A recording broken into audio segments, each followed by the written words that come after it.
Exercice 3, une histoire de calcul numéro 1. Déterminer le résultat des opérations suivantes et le noter sous forme de fraction irréductible. Donc là, on va reprendre les deux règles de calcul qu'on a vues en début de chapitre, qui sont remises ici. Donc quand on a un nombre rationnel ici, a sur b, qu'on multiplie par c, eh bien ça revient à multiplier le numérateur par c. Voilà, donc ça fait a fois c sur b. Et ensuite, quand on a un nombre rationnel qu'on divise par c, eh bien, on va créer c fois plus de parts, donc c'est le dénominateur qu'on va multiplier par c. Voilà. Donc pour l'instant, on a ces deux règles de calcul en tête, et on va s'en servir donc pour faire l'exercice 3. Alors, 3 sixièmes divisé par 5. Donc là, on est en train d'utiliser la deuxième règle de calcul. Tu vois, on a un nombre rationnel qu'on divise par 5, donc on va créer 5 fois plus de parts. Alors, si on crée 5 fois plus de parts, eh bien, on en aura du coup 6 fois 5. Voilà. Donc en bas, c'est le nombre de parts totales, et en haut, c'est le nombre de parts que tu possèdes. Voilà. Donc tu vois, on aura 3 parts en notre possession sur 6 fois 5, c'est-à-dire 30 parts au total. Voilà, 3 trentièmes.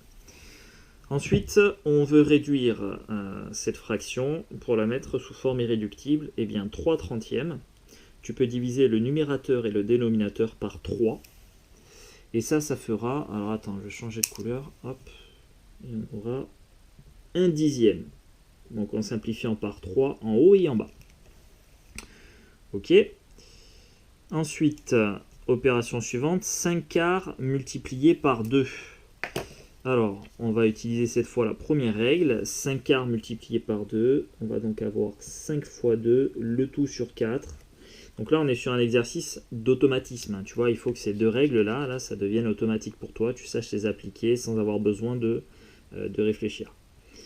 Donc 5 multiplié par 2 sur 4, et ça fait 10 quarts. Alors 10 quarts, on peut simplifier ça par 2 en haut et en bas, et ça va faire du coup 5 demi. Ensuite, 2 tiers multiplié par 7, on est sur la première règle, c'est le numérateur qu'on va multiplier par 7, tout ça divisé par 3, 2 fois 7, 14, et on a 14 tiers, cette fraction elle est déjà irréductible puisqu'il n'y a aucun nombre qui divise à la fois 14 et 3. Ensuite, 4 neuvièmes divisé par 3, c'est la deuxième règle. On va créer 3 fois plus de parts au total, donc on aura 4 sur 9 multiplié par 3, et ça fait 4 27e. Là encore, cette fraction elle est irréductible puisqu'il n'y a aucun nombre qui divise à la fois 4 et 27, autre que 1 évidemment. 10 sixièmes divisé par 3, c'est la deuxième règle encore. Je vais avoir 10 sur 6 fois 3, puisque je créerai 3 fois plus de parts au total. Et ça va faire 10 sur 18. Cette fraction, je peux la simplifier. En divisant par 2 au numérateur et au dénominateur, il va me rester 5 neuvièmes. Ensuite, 5 huitièmes multiplié par 5. Je vais avoir 5 fois 5 sur 8. 5 fois 5, ça fait 25 huitièmes. Et cette fraction, elle est déjà irréductible. On poursuit. 3 onzièmes divisé par 11. C'est la deuxième règle de calcul. Je vais créer 6 fois plus de parts au total. Donc j'aurai 3 sur 11 multiplié par 6. Ça fait 3 66e. Et je peux réduire cette fraction en divisant le numérateur et le dénominateur par 3. Et il me restera du coup un 22e.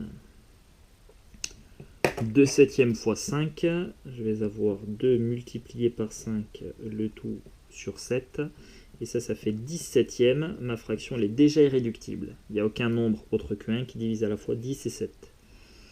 Et enfin, 1 douzième divisé par 3, je vais avoir 1 sur 12 multiplié par 3, et ça fait 1 36e, c'est irréductible. Ok.